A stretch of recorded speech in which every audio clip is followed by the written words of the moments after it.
We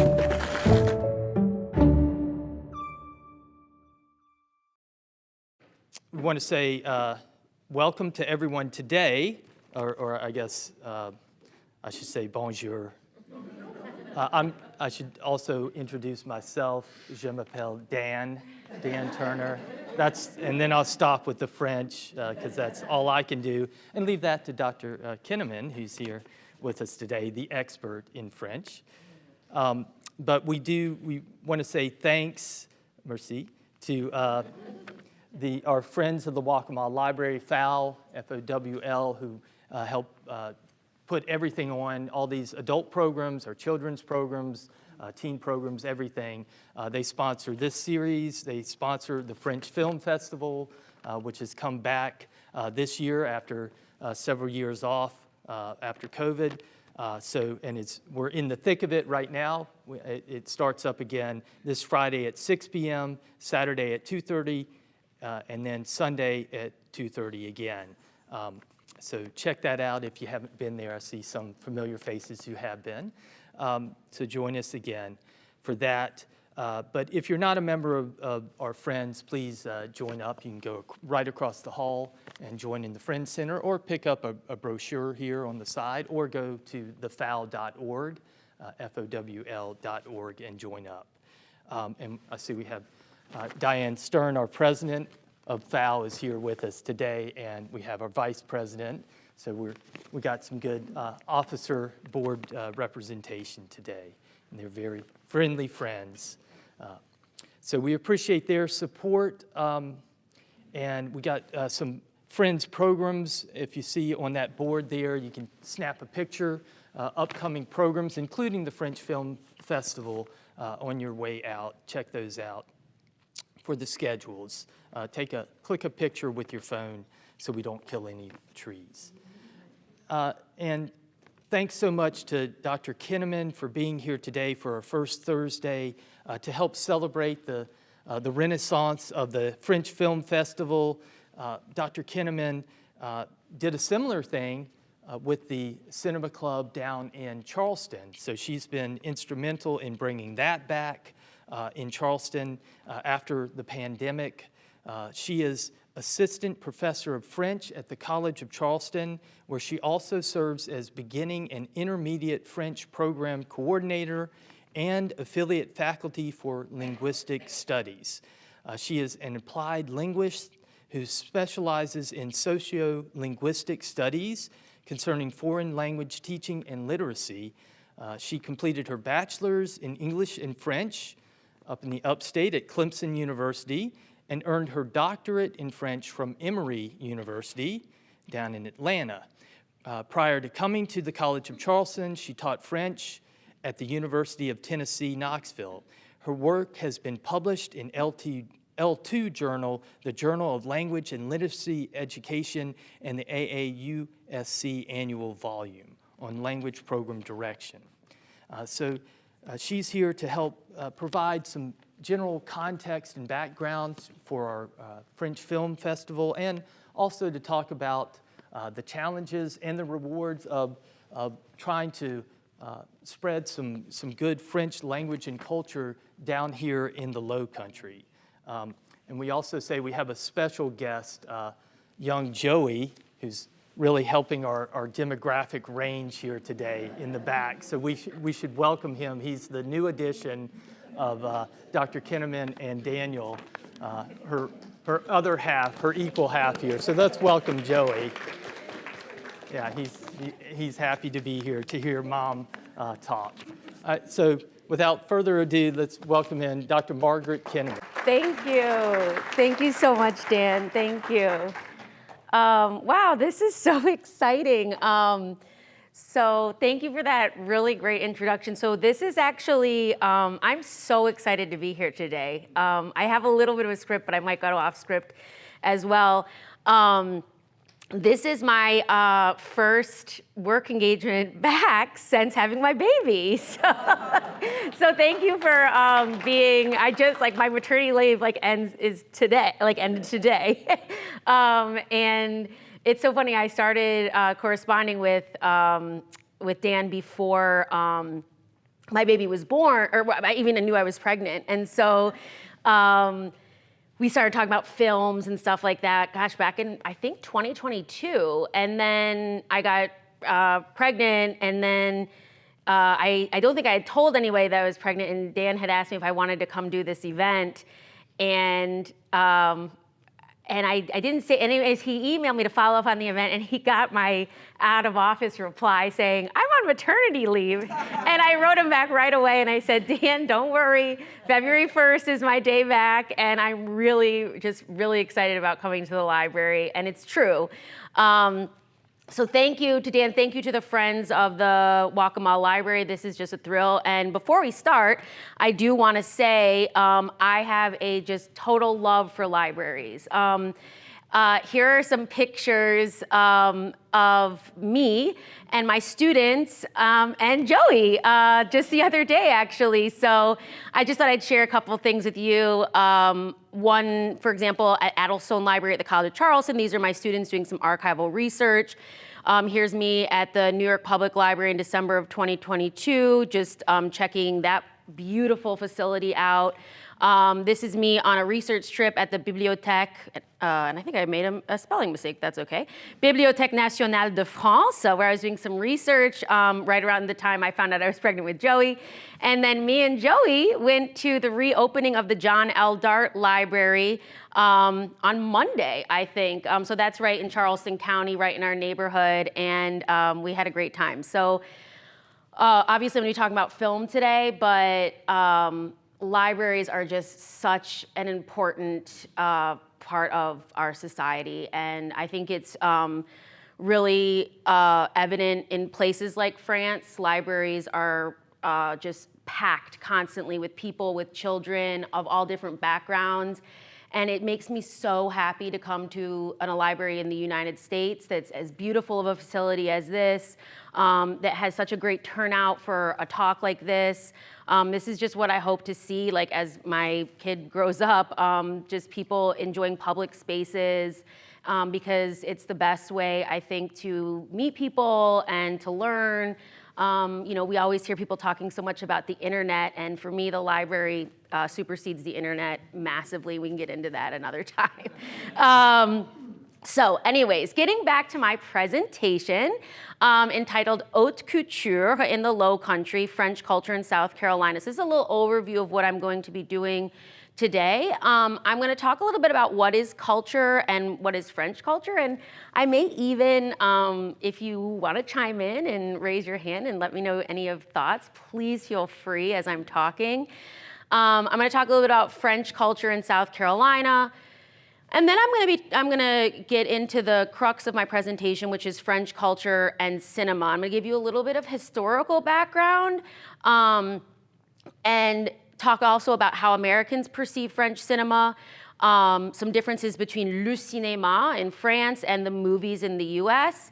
And then I'll conclude by kind of talking about what Dan mentioned, how we've been launching French cinema, relaunching, I should say, after the pandemic, but there's been a lot of hard work done by other people here in South Carolina to have some really cool French cinema events, and I'm gonna talk a little bit about that. So, what is culture? This is kind of my first question, and again, you don't have to answer anything, but does anyone want to say what comes to mind when they think about culture, or not? It's totally fine if not. Yeah. Not knowing anything, let me say, what came to mind when you mentioned it was any group, usually perhaps a city, a state, a country, where several things are embraced, the social things and political and cultural, not to bring up the word the same, but you know, the arts and things like that, and an identification of groups by what their particular culture is. I think that's a fantastic definition. I'm going to pull up the Merriam-Webster definition here in just a second, and I think you basically nailed it. So nice job. I think some things that you mentioned that are really important is it kind of helps us like categorize groups. You mentioned the arts, so absolutely. Anyone else want to chime in? Obviously, that was great. I have this little graphic that comes from www.medium.com, which is a neat kind of crowdsourcing art culture website. So those things that you mentioned, the greater community, traditions, the arts, which we're going to be talking about. And here's that definition from the dictionary. I think it's important to highlight beliefs, social forms, shared attitudes, values, practices, things we all do. And again, getting down to 2B, a lot of times we associate culture and art, the fine arts and the humanities, and things like that. So obviously, it's hard to think about culture like abstractly like that. What can be really helpful is to think about different cultures, like my culture as, and it can be anything from like my culture as a mom or my culture as an American and things like that. And today we're talking about French culture. Again, I'd like to open this up to the audience. Are there any, and I know sometimes when we talk about culture, we can border on feeling like we might be like stereotypical, but for the purposes of this presentation, we'll be okay with that for right now, especially when we're like just thinking broadly about culture. So what comes to mind when you think about French culture? Any like kind of symbols or things like that? Yeah. Cuisine. Yes. What else? Wine, yes. Le vin, la cuisine. Le fromage, right? Again, the language. I mean, the language is very important. Absolutely. I mean, I'm not going to talk about that today that much, but I think like preserving culture has so much to do with using the language. I mean, there's even just le baguette. How do you translate le baguette into English? You don't, right? Le baguette is le baguette, right? Absolutely. So the reason I kind of am picking out, did anyone else want to share anything else they think of? Fashion. Ah oui. And that was in the title of the presentation. I don't know if you noticed, right? La mode or haute couture, okay? And in non-French parts of the world, it's very common that we represent French culture kind of through these iconic concepts. So here's all those things that you mentioned. You guys are my star students. I wish my students at CFC would be like this. No, I'm just kidding. So in South Carolina, this is what we have, right? We have haute couture in the Lowcountry. We have French fashion, right? And I love that picture, actually. It makes me so happy. Cannot afford anything in there, but it's fun to go to window shop. Which is another fun language. La lèche vitrine means window shop in French, and that's actually licking the window, which is crazy. I know, right? Linguistics is fun. We have haute cuisine in the Lowcountry. We have a lot of French food in the Lowcountry here, and that's just kind of a staple when we think about Charleston.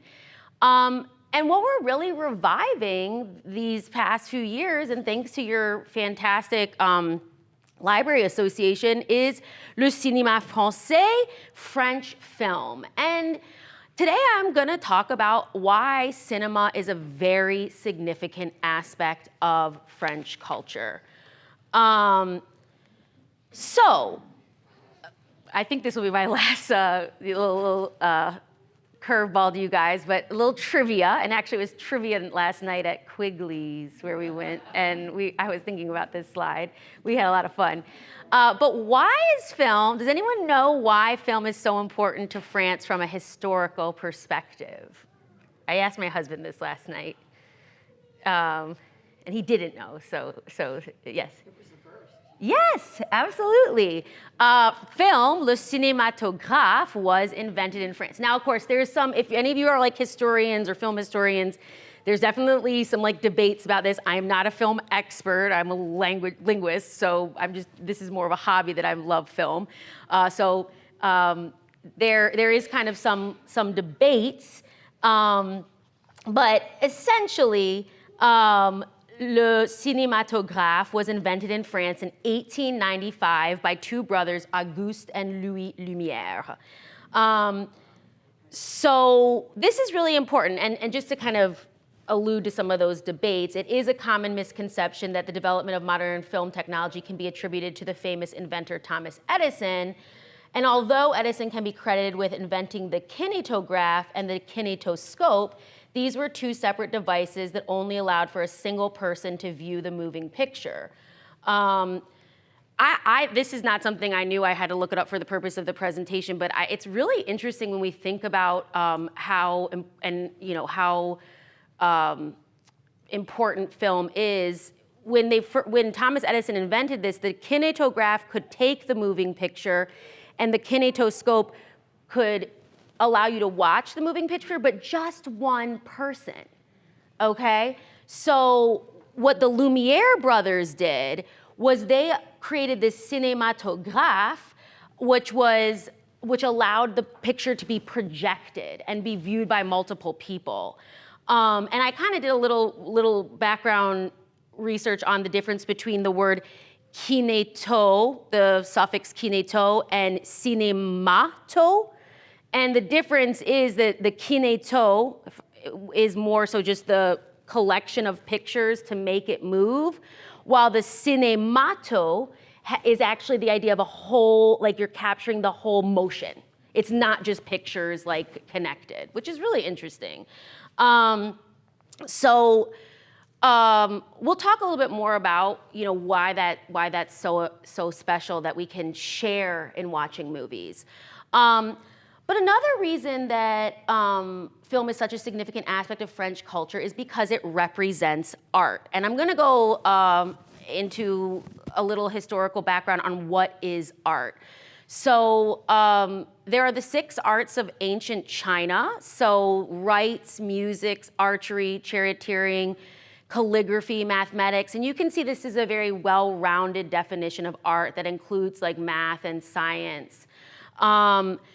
There's also the 9 muses of ancient Greek mythology, which kind of gives us a sense of how stories are very diverse in how they represent the human condition. Comedy, tragedy, love, religion, and then music and dance. So these are some other ways we think about art. There's the 7 noble arts of medieval Christian Europe, which is kind of similar to those 6 arts of ancient China, where it gives this well-rounded experience of the human condition. So there's the grammar, logic, and the rhetoric, kind of how we communicate, and then music, arithmetic, geometry, astronomy, kind of skills that we have. I give that background just because it's kind of fun and interesting to think about what is art. Why this is important for film has to do with a more modern definition of art that really came about in the 19th century. And this is the idea that art has to do with beauty. And you may have heard that expression, art for art's sake, the idea that art isn't meant to be giving us a lesson, it's not meant to be teaching us something, it's just meant to be beautiful. And it was a German philosopher, Georg Wilhelm Friedrich Hegel, who you may be familiar with, in his lectures on aesthetics in the early 19th century, where he classified art as follows. He said that the first art is architecture, the second art is sculpture, the third art is painting, the fourth art is music, and the fifth art is poetry. And this classification of the arts caught on in France. It just became a really important foundation for how we think about what is art, number one, and kind of how we show, or how the French people show, how artistic their culture is, right? I mean, we have l'architecture, just when you think about France, you think about these things. La sculpture, la peinture, painting, la musique, and la poésie.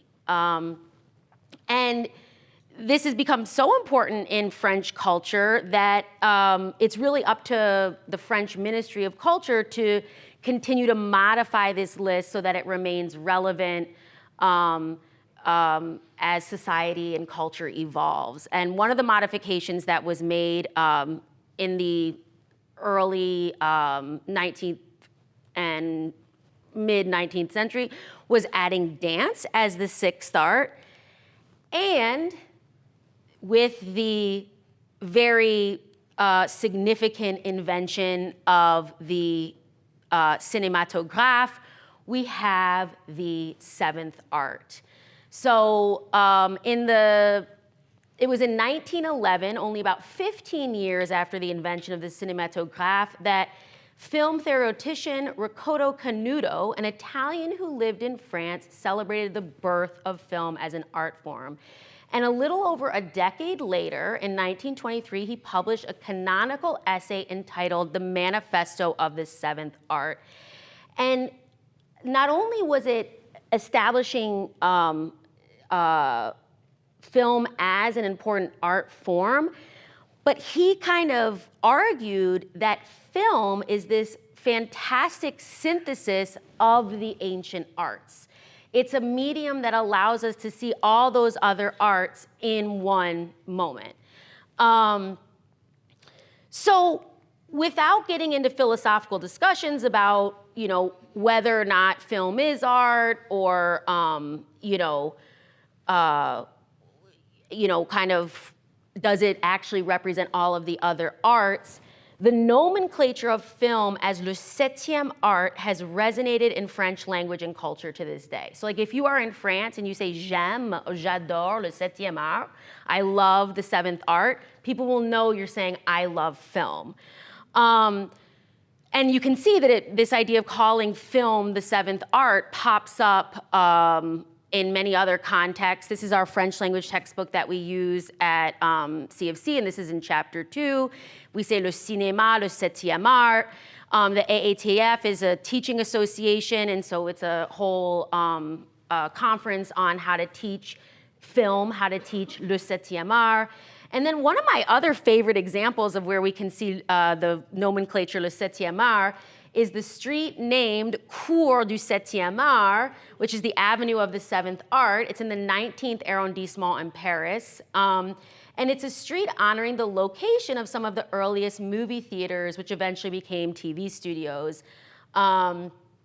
So, as you can see, yes, all countries, all cultures make film by now in the 21st century, but it has a unique place in French culture. The only other kind of example, you could say that yes, there's Hollywood in the U.S. and there's Bollywood in India, but French film in France is really particular, and this is why you see with international French organizations, almost all of them have some kind of a film festival. So for example, we have the New York Alliance Française. They have a festival coming up. In Atlanta, they have a monthly Cine Club. In Columbia, I wasn't familiar with this until I started researching for this presentation, but Columbia, South Carolina has a great film festival every year. Charlotte does a cinema night once a month. Charleston, we do a cinema club once a month. And of course, you have your wonderful film festival that you're doing here. So I just think that's maybe something that people are already aware of, but I know for me, when I'm telling my students about French film, sometimes we take for granted these little pieces that make French films so unique. So, how do Americans perceive French cinema? So this is something that's kind of fun to think about, and I kind of like to think about it a little bit anecdotally. I think there's a lot of Americans who really appreciate French cinema. There's Americans with French background. There's multinational French American people of the world who love French cinema and American cinema. So I'm bordering a little bit on the stereotypes again about Americans.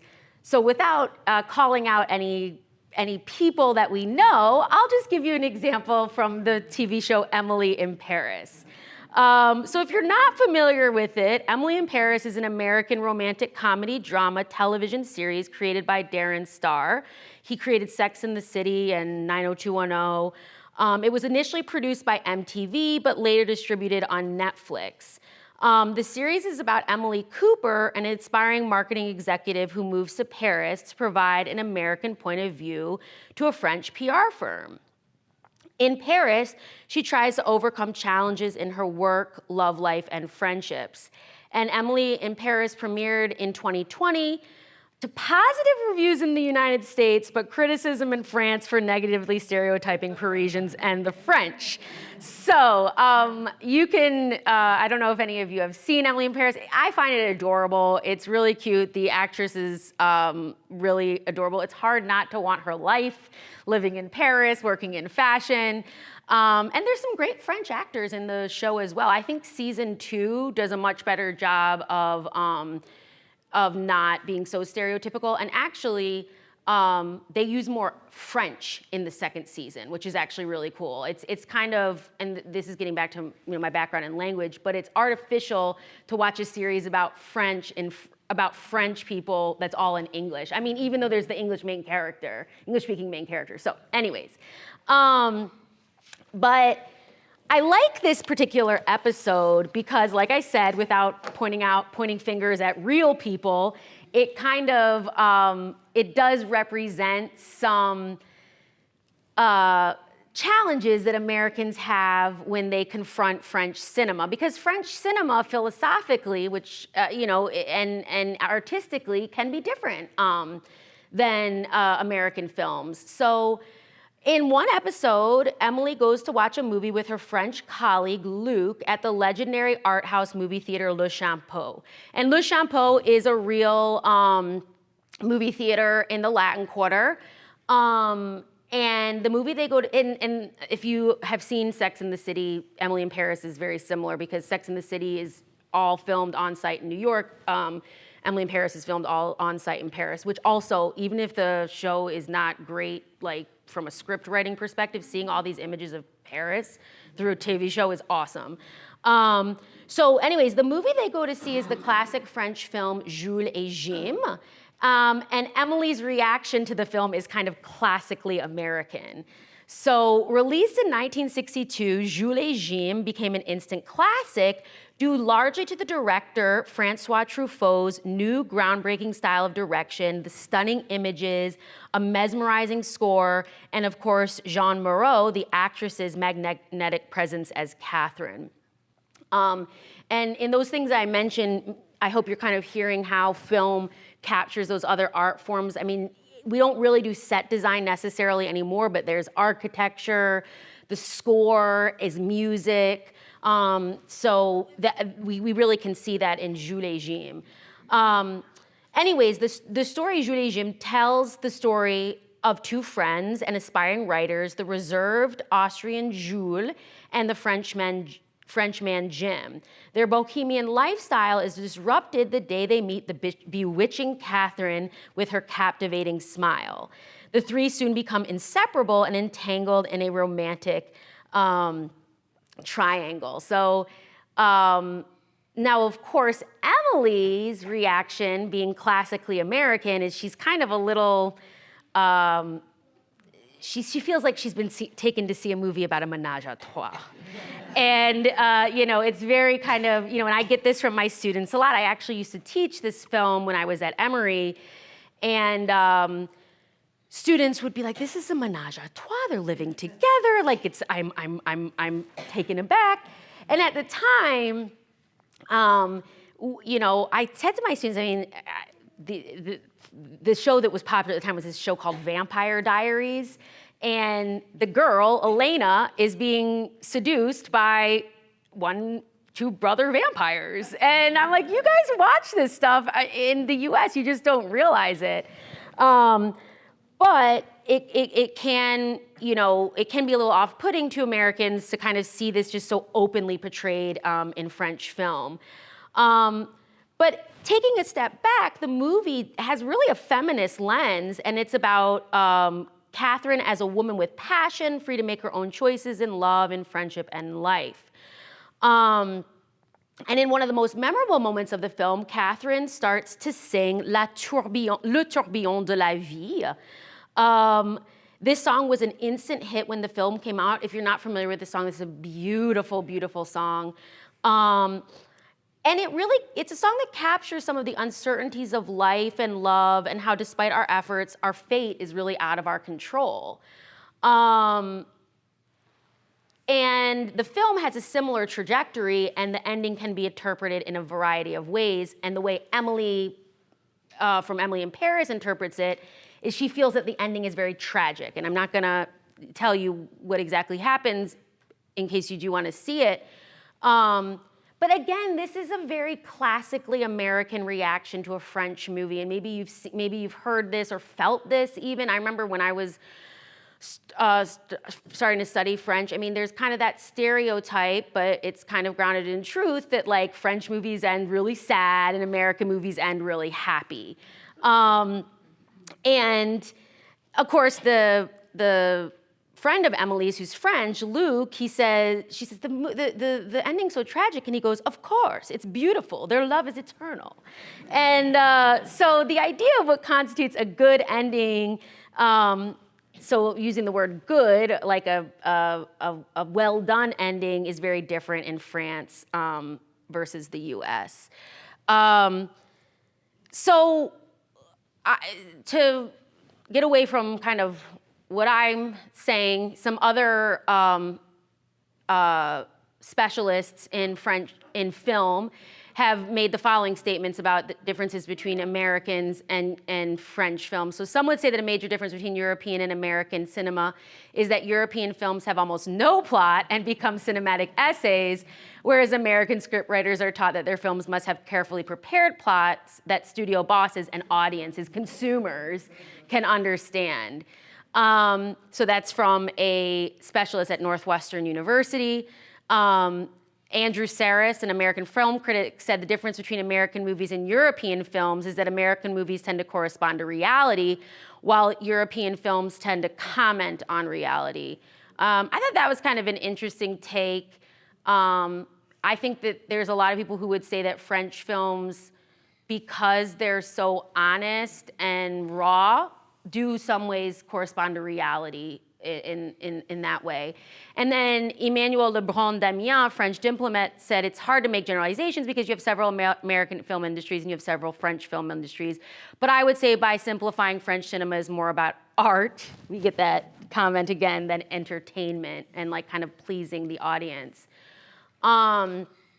So one other thing I will say before I get to kind of the last few things I want to say, and I didn't put this in the actual presentation, but I realize as I'm talking, I'm kind of like, again, I don't want to say promoting stereotypes, but we're bordering on like the stereotypical. There are a lot of French people who also love American cinema, of course, and who, I even have some French friends here in Charleston. They're like, I don't go to the Cine Club. I don't like all those artsy films. So I just want to kind of state that and keep that in mind. But I'm kind of getting towards my conclusion. This is a little anecdote that I thought about when I first started preparing this presentation that I wanted to share with you. because it's stuck with me. Some other differences between le cinéma in France and the movies in the US that came to mind when I was preparing this presentation have to do with what I learned when I was first started studying French in middle school. And a French teacher was trying to get us interested in French movies. And he did want to say, though there are some differences, and one of the ones he mentioned, which has, like I said, always stuck with me, is that French movies, are often promoted and remembered by the director of the film. Who was the director of the film? Whereas American movies, we think about who acted in the film, who were the celebrities in the film.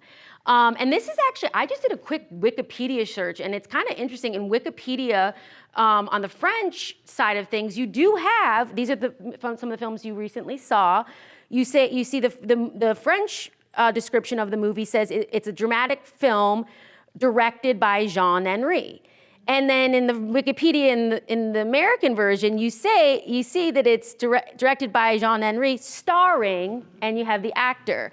Same thing here, it's a film directed by Quentin Renaud, and then starring, and Americans have a tendency to associate films by who played in the movie. And the reason I bring this up, I mean, it didn't mean much to me in junior high, but I think by celebrating and recognizing the director, we're really recognizing kind of the creator of the art form. Not that acting isn't an art form, but it's just part of it. And again, just to be anecdotal, when I was in middle school, it was Titanic that I was obsessed with, and Leo. And I was like, oh, I'm going to see the Leo film. And now I get it, though, that, there's more to, there's a lot that went into that movie beyond just Leo. To me, it wasn't the case, but, and the other thing that French teacher told us that is in the same vein as this is that when you're in France and you go to see a movie, the movie will end and the audience will stay for the credits and won't get up and leave. And that's just always stuck with me. And I have been to French films in France, and it's true. I mean, the lights don't go on. The credits, the cinema stays dark while the credits are rolling, and people sit there and watch the credits and listen to the music. And again, I think that's just a really powerful way to appreciate film as a full art form, not just like, a story, but also like I'm here to listen to the music. I'm here to see how the filmography was done, and I want to know who contributed to that. And I'm gonna watch those credits. So I just thought I would share that with you. And then finally, getting to French cinema in South Carolina, I just think that, here I was, maybe you're thinking, when I was thinking I was going to say something profound, but just by virtue of going to these movies and having a French film festival and seeing it as a group, and I'm going to conclude with some quotes, that in and of itself is immersing yourself in the French film cultural experience. So when we launched the first French movie, and I think that was what was so hard about the pandemic, was it took away this collective experience of film.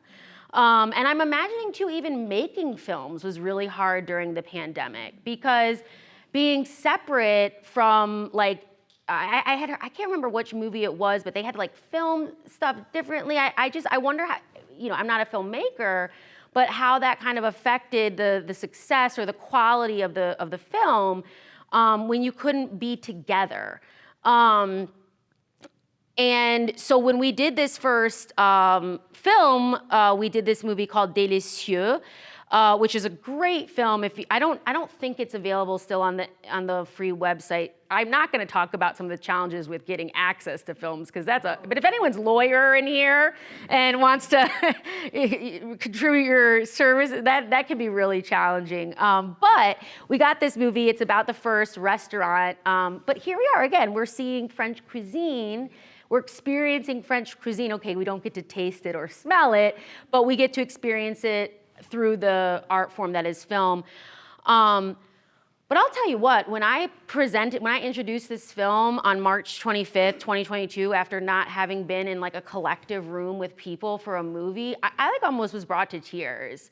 And then hearing people clap at the end of like I have chills just talking about it. Like, movies are meant to be experienced together. So I'll end with these two quotes. They come from some guy on YouTube, but they're quite profound. So, and I think they really capture kind of why these film festivals are so important and just film is so important.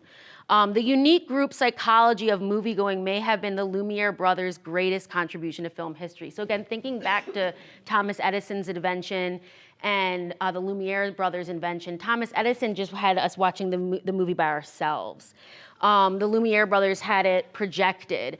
And when you're in an audience watching a film, you're having a specific personal experience, but you're also part of a pop-up community. And then he also said film is a unique artistic medium that can take on different meanings depending on when, where, and with whom you're watching it. So you can always go back and watch a movie again with different people at a different time in your life, and it can really change how you experience it. And again, I think that is really thanks to what the Lumiere brothers, the way they conceptualized film. So in conclusion, French culture is my least artistic slide, but I want to just kind of summarize that people are very familiar with the fashion in Charleston and other specifically, couture, food, cuisine, and most importantly, thanks to you, your community, your local library, film, cinéma. So merci et à bientôt. Thank you. And I don't know if you noticed too, FFFCCC. I love little things like that. So does anyone have any questions? Yes. Sure. I think that French cinema is more related to relationships. And American cinema or theater or movies, I guess, is more into a storyline. The conclusion, in American, it's really important to have a climax. While in a French cinema, I think it's more of denouement. And there you are. Perfect. No, I mean, I came across a lot of, comments as I was kind of researching this presentation that were very similar to that. And I think you're absolutely right. And that's what makes sometimes French films so moving and also sometimes a little unsettling. Because you're like, wait, this is not just about, like you said, a beginning, a middle, and end. It's like the psychology of the people and how they relate to other people. Yeah, absolutely. As a kid, I'm not telling you what century, let alone I remember that French films were sexy, and as a male preteen, that was what fascinated me. Yeah. I think that's the only thing I thought about. But it is. It's relationships. Even how they develop and undevelop. And it's very real and raw. Yeah. Yes. My husband and I find it hard to access French cinema. We can get through Netflix and all these other sources. American cinema, Bollywood, all kinds of things. But French films not very many of them make it into like Netflix. And I actually ran into a Netflix employee once, and he said, the producers in France do not want to share them with us. And they have a very hard time getting them. I guess my question to you, so how do we get around that, and where can we find them other than going to France? Turner. We had Josette who would bring them back. Josette, yes. Oh my gosh, she's Okay, she was amazing. terrific. I know. But, you know, I guess she's not doing it anymore. She moved back to France. Well, that was not, well, she could send them from France. That's true. This is a good point. Yeah. In any case, I just need some little ways to get these films. This is like kind of the eternal question. Yeah, you're right, Josette, and I don't feel like I got a chance to really celebrate all the work that has been done by Josette. Was a member of the Alliance Française, and she ran the French Film Festival in Charleston like for a very long time, and she just did a fantastic job. So what I've experienced is there are some websites, and you kind of have to like look for them that like the Institut Français, and I can share some with you as well. Absolutely. The FACE Foundation, which is I can't remember what it exactly stands for, has just started a new database of French films. Where was I going with this? Oh yeah. But it's really like I've actually had to step down because it's so time consuming and laborious to like get in touch with like distributors, and it's very true. So I unfortunately don't have like 100% the answer, but I can send you some links. But having like, this is where like the internet is not as great as it's cracked up to be, right? There's a lot of limitations on, especially when something is created to make money, and there's all these economic things. So also access to a library. Canopy is amazing. Like I think libraries, you can go to a library and be like, I want this movie, and they can like order it for you. Libraries really help open up the doors. I'm sorry, you've had your hand raised. Yes. Turner Classic Movie. Okay. International Sunday night. They run about 1, 2 o'clock. That's what your recorder button is for. Oh, very good. Films, Ukrainian films, Japanese films. That's the channel TCM? TCM. Okay, yeah. You can't stay up till 2 o'clock in the morning. Yeah. They'll run a couple. Yeah, That's what you go record. there you go. Yes, and then, Josette was a very good friend of ours. Uh-huh. My mother lived over at the lakes for a while, Mm-hmm. and Josette helped us get a dish, and there is a French station that's from France that you can get to, but again, it was a dish, whatever, a satellite dish that allowed you. do you remember was it TV5? It may have. Okay, because and if it was, this is also another great suggestion.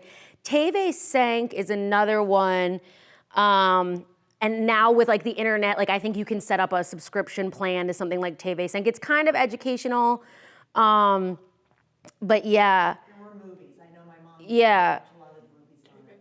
Yeah. But it was satellite. Yes, yeah, And that's sometimes, yes, and you've had your hand raised too, yes. Yes. That movie about the French restaurant, the first restaurant, that's on Netflix. Okay. Oh, I saw it. And then there's a couple of channels, but they don't have Subtitles. subtitles.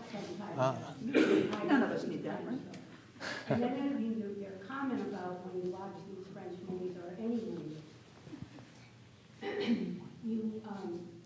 you get, like, somebody will say, well, why do you want to watch it again when you already know the story? But it's almost like when you read a book a second time. You get a totally different thing out of it when you watch it any other time. Whether it's the music or the dialogue you hear better, or the actors or actresses. And then the other comment about the credits, when I was younger, I'd see the movie and get up and walk out. I never was interested in the credits. But I think as you get older, or you say, well, let me see, who's that music? Who did the music? Who did this? Or who did that? So I think it's a learned thing, maybe. Sure, absolutely. And you get confused we're really lucky. I'm from Connecticut, and had gone when, what's her name, Colette? Josette. Then the COVID hit and didn't have them anymore. But when I found out they were having it again, I made sure my vacation was around these films. That's great. Yeah, Elsie, to you, and then go around, yeah. A comment about films and gasoline, but it's based on knowledge from decades ago, so I don't know if it still stands.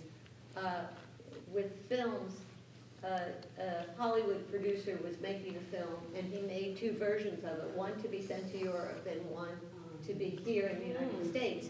And a friend of his was saying, "What are you doing?" And he said, "Well, in Europe it has a sad ending, but they can handle that. In the United States it has to be a happy ending."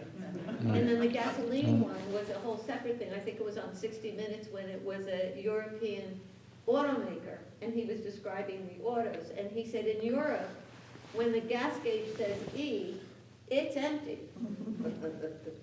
The Americans can't handle that. They want 40 more miles. Yeah. And when it's E, they just keep going. I think that's a good observation and a great analogy. I mean, we could get in a whole, I mean, yes, absolutely.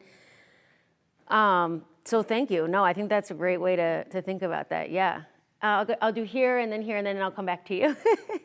I'm going to plug a really good series that we have in the library in the DVD section. It's called The French Village.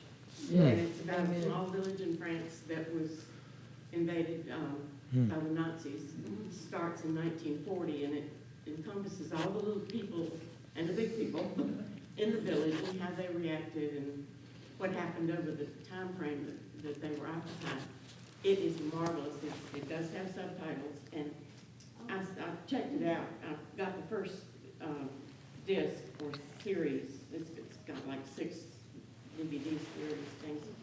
But I got the first one and watched it, and I was so hooked and so into it that, you know, I immediately came back to the library and got the others and watched, and I just binge watched. And then it kept me up for months. And it was so good. I learned so much that I had no idea had gone on during France. I think that's a good, and as you think also too about World War II, like I remember when I started watching French films, or I can't even remember, just even thinking about how active like the resistance was in like, and just so seeing that from like a French perspective is just so fascinating, I think. Yeah, absolutely. And then here, and then we'll come back to you. Two things. First of all, I wanted to give a shout out to Josette. When we were setting up the film festival for this year, she and I corresponded frequently over the summer and the fall. So she had a big hand in choosing the films and helping us choose the films for this year. She's maybe relocated in France, but she still has her heart here with us. Awesome. Secondly, you have mentioned Canopy, and I just want to make sure that people understand that Canopy is now available to any of the Georgetown County library patrons, so they can go in to Canopy and sign up with their library card. And there are a number of French films on Canopy. Yeah. So, and Linda Ketron in the FOW Community Connector has, she put together all the instructions for that, for the website and everything. So you can, there are a number of French films waiting that you'll have open access to. So everyone who has a library card, you just need to, if you don't remember your PIN, which I had no clue what my PIN was, I had to go to circulation and have them reset it. That's it. And then you can just sign up under Georgetown County Library, and you have access to a number of good recent French films and even older French films. So that's one source. But it's you know, Josette was kind of our golden goose, but she was wonderful. But that, you know, her supply kind of ended with COVID because the French production companies got, you know, they kind of got more miserly with giving out the rights for screenings under COVID, under the pandemic, and so we've had to be much more nimble about trying to get rights to these films, but Yeah, and I'm just so glad, like, I should have really even included Josette in my presentation, because it brings up just such a good point about how important, like, people's, like, labor is in these projects. Like, I just think, like, again, and I'm getting into a different topic, but, like, I don't know if it's the younger generation, older generations, everyone in between, but we kind of have this tendency these days to think that, like, oh, we have the internet, and I know I already said this, but I just want to repeat it, like, and things are available. And the truth is the internet's just, like, really blocked, like, and it doesn't get, like, it's people who are bringing these things to life, like, the work behind the scenes to get these movies. I mean, I'm sure Josette, she talks to people, she emails, and you guys too. So I'm glad all of you know her, because I didn't know her very well. I got here when she was kind of on her way out. So yes, and then you had a comment. Yes. One comment about the French culture. It's very, it's a proud culture that is doing a lot of things to keep that culture strong and vibrant. Mm-hmm. I think there was a great book out maybe 25, 30 years ago about the story of English. I don't know if anybody read it. It was a big, and how the English language had kind of taken over as the world's language. And to a certain extent, I think, I'm an ex-Northern New Englander.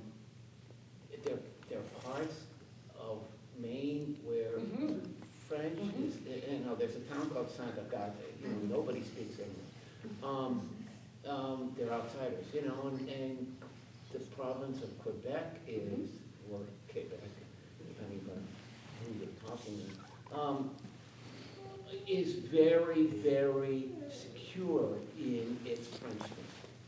And there is that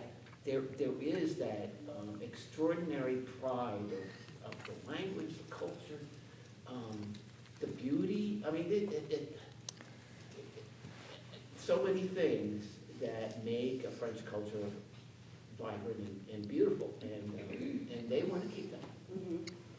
Yeah, and I want to just say one thing about if you ever are wanting to improve your French. I mean, it involves a little of, like, kind of extra work on your part, but I learned about this so in Bollywood, or in India, I guess, through Bollywood films, to promote literacy, they're doing same language subtitling. So I thought, so that would be literacy in the first language. But one cool thing that technology has facilitated for us is it's easier to get, like, closed captioning in French on the movie. Like, you can just do it online or whatever.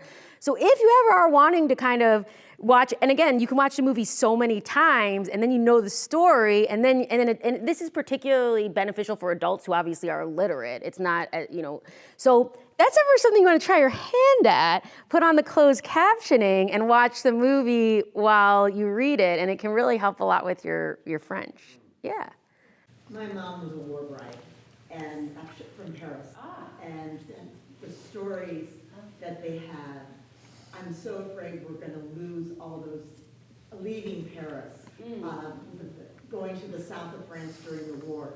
There was a real big French community here, and Josette was one of the folks that got my mother, who was Josette also, involved, and there were some other ladies that we're losing them now.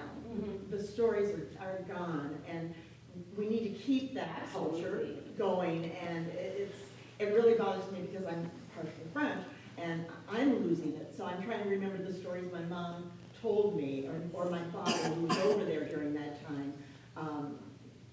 It's hard. It's really, really difficult because we're going to lose all this. No, I totally agree. When I was at Emory, we taught with a textbook that, like, used the World War II as, like, the backdrop for the whole textbook, and I really enjoyed teaching with that because the younger generation actually really wants to hear these stories. It's just a matter of making. I do think sometimes as teachers, and this is getting into but we have a tendency to want to, like, kind of like. This is a very American thing. We want to like seduce the students and teach them through things they want to be taught through.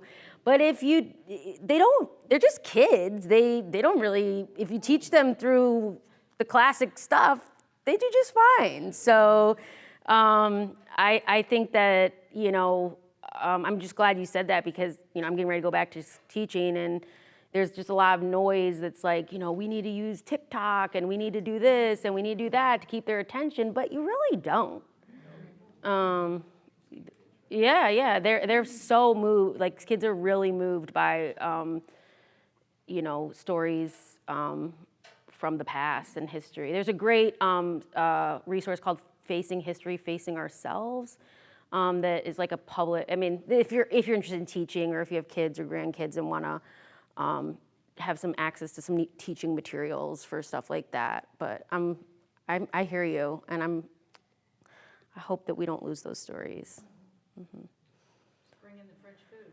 Yeah, that's right. Yeah, that's all we need to do to keep them in their seats, and then we can tell them all kinds of stories. Yeah. A comment about the French cooking. I'm sorry to say this, but one of the reasons why haute cuisine is so good is because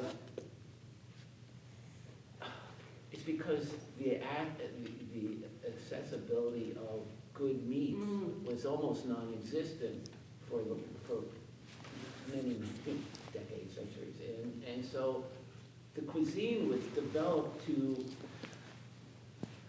create really good stuff out of stuff that isn't all that good, and it worked. Well, they go to the market every day. They don't, that's what you do, you go to the market every day. Well, and I think Get your that's bread. another thing, the French people demand quality in their food. So the basic materials are so much better than they are here. And in Paris, I just love it. Every area has a market at least once a week, and all the people come in and everything is set out, and you really can see a huge difference in the quality of the produce. That's pretty much true throughout Europe. Well, thank you guys all so much. This was a true blast. I really enjoyed it. I will be back, and I really enjoyed chatting with all you guys, and I'm real excited. So thank you. All right.